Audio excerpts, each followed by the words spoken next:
আমরা বেতার সুনামগঞ্জ সহ সংরক্ষণ করার কোনো ব্যবস্থা নাই, টমেটো করি তাও বাজারজাত করতে পারে। আমাদের দিনের মধ্যে বড় কৃষক আসলে এরাও বাইরে চলে গেছে, কারণ হইলো যে বাজার ভালো পায় না, প্রাকৃতিক ভাবে অনেক সমস্যা।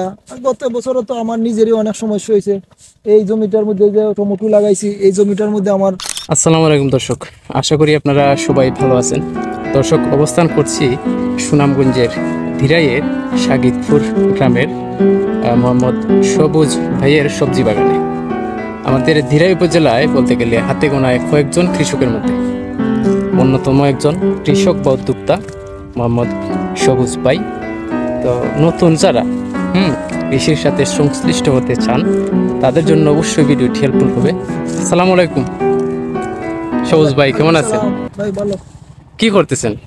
ওই তো লাউ গাছের গুড়ার পাতা ভাঙিয়ে দিতেছি। এই বছর কতটুকু জায়গার মধ্যে সবজি উৎপাদন করতেছেন? বছর আমার 15 থেকে 20 কার হই শুধু সবজি? সবজি। তো আমরা তো জানি আপনি বুড়ো যে ধানি জমি আছে ওইগুলো চাষ করেন। ধান চাষ করি। কতটুকু জায়গা? 50 কারের মতো ধান চাষ করায়। কতদিন ধরে কৃষির সাথে সংশ্লিষ্ট আছেন? 2005 থেকে কৃষি। লাউ আসলে এখানে কতটুকু জায়গা? লাউ আছে 5 কার। লাউ, বাংলা লাউ এবং মিষ্টি লাউ সহ দুইটা মিলে 5 আচ্ছা, কার লাউ শুরু হইছে। মাশাআল্লাহ, খুব সুন্দর লাউ আমরা দেখতে পাচ্ছি। কি পরিমাণে ফার্টিলাইজার বা কি কি ফার্টিলাইজার করতে মানে বেবি করার আগে গর্ত করে তোর মধ্যে আমি গোবর, আসলে গোবর সারের কোনো জুড়ি নাই। ফার্ম আছে তার কাছে গোবর কিনে আনা, যেমন আমিও অনেক ক্ষেত্রে কিনে আনছি। আমার গরু থাকা সত্ত্বেও আমি কিনে আনছি অনেক গোবর। কাজী জৈব সার যা আছে তারও জুড়ি ভালো আছে, কাজী জৈব সার ইউজ করলাম।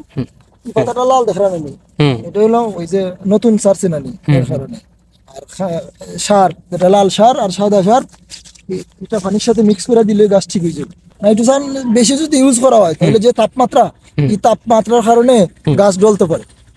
অগ্রাণ মাসিটা বাজারজাত করতে পারে। খুব সুন্দর একটি প্লেস দর্শক, আপনারা দেখতেই পাচ্ছেন। এই যে নদীর পাশে এই যে দেখতে পাচ্ছেন ফুলকপি ভাই 1500 সারা গাছ আছে। এটা কোন জাতের কপি? এটা হাইটো। হাইটো, এটা কত দিনে? এটা 60-65 দিনে। এটা পার পে এভারেজ এভারেজ 1.5 কেজি 2 কেজি। কতদিন হয় রোপণ করছেন? এটা 3-4 দিন হয় আজকে। তো সারা হইতে কতদিন লাগে?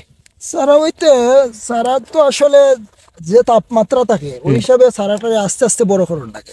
আপনি যদি এটার মধ্যে জৈব সার অথবা গোবর সার দিয়ে সারা বানাইতে পারবা তাড়াতাড়ি, কিন্তু এই সারা যে আবহাওয়া, এই আবহাওয়ার সাথে ম্যাচিং করা যাইতো না। একটু শক্ত না হইলে সমস্যা। তো করতেই হয়তো সারার একটু বয়স বাড়তে পারে, বয়স না বাড়লে এই সারা রাখা খুব। তো এই সারাগুলো কি আপনি টের মধ্যে করছিলেন? না, এটা মাটিতেই করছে। টের মধ্যে করলেন না কেন? টের মধ্যে আসলে এই বছর যে আসলে কুকুফিট আমরা কিরা করছি, কিন্তু সারা টের মধ্যে অনেকে মারা মরছে। জানি না কেন আসলে যারা কুকুফিট বানাইছে, আমরা তো আর বানাইছি না, তার কুকুফিট কতটুক গুণগত মান সম্পূর্ণ করছে। আচ্ছা আচ্ছা, এটার মধ্যে আমি একটু সন্দেহান আছে। আসলে ওই যে কুকুফিটও কেনে করছি না, কারণটা হইলো কুকুফিটের সারা এই মাটিতে রাখা যেত না, সব জ্বলি যাব। এখন সূর্যের টেম্পারেচারটা অনেক বেশি, রোদের যে তাপমাত্রা, এই রোদের সূর্যের তাপমাত্রার মধ্যে রাখা সম্ভব হতো না। ওই হিসাবে আমি মাটিতে কইরা একটু শক্ত কইরা রাখছি। অনেক সময় দেখা যায় রোপণের পরে সারা অনেক সারা মরে বা পচে, এটা কেন হয়? বাইরে হয় এটা ওই যে মাটি শুকাইতে, মাটি আর মাছ সাথে তুলনা করা হয়েছে। মাটি আর মাটিরে আগে সঠিক বানান, ইনশাআল্লাহ সবজি ভালো হবে। রোপণের পরবর্তী সময় কি আপনি কি কিছু ব্যবহার করছিলেন ছত্রাকনাশক এগুলা? আচ্ছা, এটা কিসের জন্য? এটা পচনের জন্য, পুরা পচা রূপ থেকে মুক্তি পাওয়ার জন্য। এবং ফুলকপি এবং বাঁধাকপি যারাই করেন এটার মধ্যে কিন্তু ফুকাই হয়, এটার সাথে ভলিউম ফ্লেক্স ইউজ করলে ভালো হয়। তো ভাই চলো, আমার অনেক জমি তো দেখতে দেখতে শেষ হবে না। বাঁধাকপি না, কতদিন হয় এটা? এটা কোন জাতের পাতাকপি? দর্শক আপনারা দেখে রাখতে পারেন।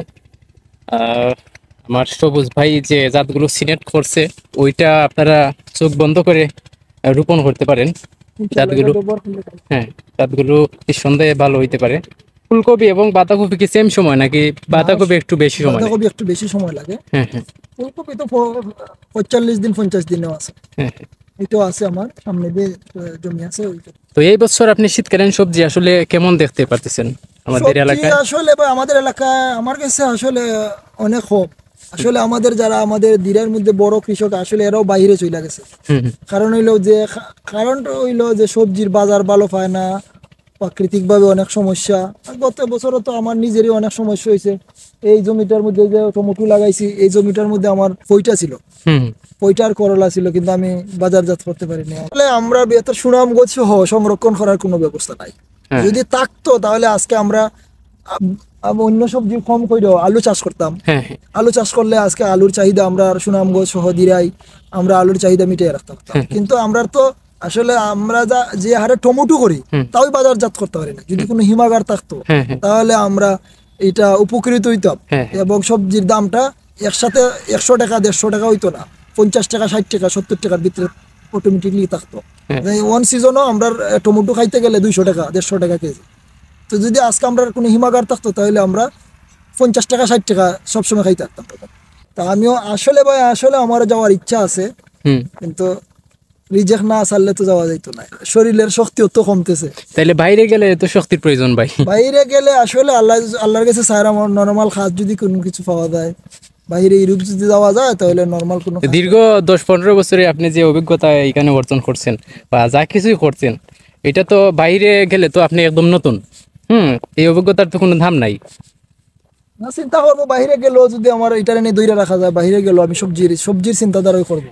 আচ্ছা যদি আমি যাই তাইলে বাইরে গেলেও আমি সবজির চিন্তাধারা তাইলে এই এক্সপিরিয়েন্সটা আপনি কাজে লাগাইতে পারেন। কাজও লাগাইমু এবং অনেককে উপকৃত করতে চেষ্টা করব। দর্শক আপনারা সবুজ ভাইয়ের জন্য দোয়া করেন, আর মনের আশা যাতে পূরণ হয়। এগুলা কি ভাই? Tomato tomato. এখানে কতটুকু জায়গা? এখানে প্রায় দুই ক্যারই হোক বা কিছু কম বেশি হতে পারে। এটা কোন জাতের টমেটো? এটা 0 to 7। তো গত বছর কি এটার মধ্যে মালচিং আছিল? মালচিং ছিল না, এটা অন্য জমিতে ছিল মালচিং। হুম। এটা ওইদিকে যে সবজিগুলো দেখে এই যে বাঁধাকপি দেখলাম ওইটার মধ্যে মালচিং ছিল, কিন্তু আমি কোনো মালচিং তুলতে পারি না বন্যার কারণে। একই দশা গত বছর আমরা তুলতে পারি নাই। তো এই বছর মালচিং দেওয়ার কারণটা কি? মালচিং দেওয়ার কারণটা হইলো যে দেখি ভাই এটা কি একটু দেখান। ওই তো গুড়া ফসা। হ্যাঁ হ্যাঁ। তো এটা কেন ফসল আসলে? আসলে এটা ওই তো মালচিং এর মধ্যে হুম। অনেক গাছ এইভাবে ফসে।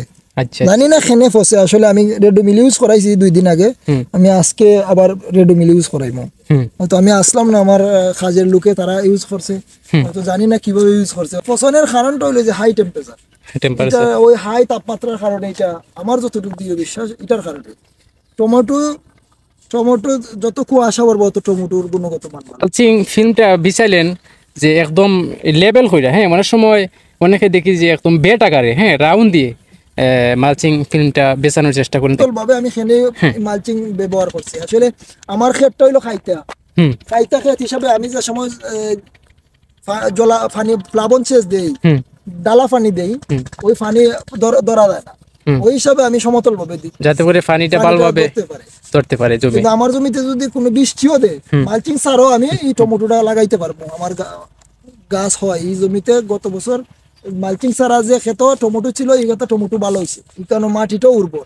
আসলে 20 বছর ধরে সবজি করি, নাইলে অত বছর ধরে সবজি না হওয়ারই কথা। হ্যাঁ প্রত্যেক বছরই মাটি হইছে কি উর্বরতা আপনার বাড়ে। উর্বরতা বাড়ে, মাটি আপডেট হয়, Update হয়। নতুন মাটি আইসা পরে সরের, তাই না?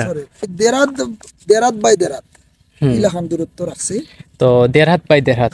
তো এটার মধ্যে কি পরবর্তীতে আপনি মনে করেন আগামী বছর এটা কি ব্যবহার করতে পারবেন? অবশ্যই। মনে করেন এটার মধ্যে আগামী বছর আপনি ফুলকপি বা ক্ষীরা বা শসা করতে চাচ্ছেন, এক্ষেত্রে কি এই মালচিং পেপার লাগাইতে পারবেন? অবশ্যই লাগানো যাবে। তো ওই হারে কি আপনি দূরত্বটা দূরত্বটা রাখছেন যাতে করে প্রত্যেকটা ফসলের জন্য পারফেক্ট হয়? এখানে প্রায় 2000 থেকে 2500 গাছ আছে। এখানেও 2000 2500 2500 মতো আছে। মাশাআল্লাহ। তাইলে সর্বমোট কয় হাজার ফুল এবং বাঁধাকপি আপনার এই বছর? আমার সব পাতার ফুলে প্রায় 7000 হবে, 6 থেকে 7000। দর্শক সবুজ ভাইয়ের ওইখানে আইসা আমরা যতটুকু বুঝতে পারলাম উনি জৈব সারের প্রতি একটু বেশি জোর দেন আর কি সবজি করার ক্ষেত্রে। আর আরেকটা বিষয় আইসা এখানে আমি লক্ষ্য করলাম, সেটা হলো মাটি শোধন। সবাই আসলে এই বিষয়টা বুঝে না, মনে করে যে আমি 1 সপ্তাহ আগে রোপণ করে দিই, মাটি বেজা হইলে কোনো সমস্যা নাই। তো সবুজ ভাইয়ের ওইখানে আইসা আমরা দেখলাম আসলে মাটি উনি খুব ভালোভাবে শোধন করছেন, শুকাইছেন আর কি। এই বিষয়গুলা মাথায় রাখিয়া যদি আপনারা সবজি করেন তাহলে আশা করি অবশ্যই আপনারা সফল হবেন।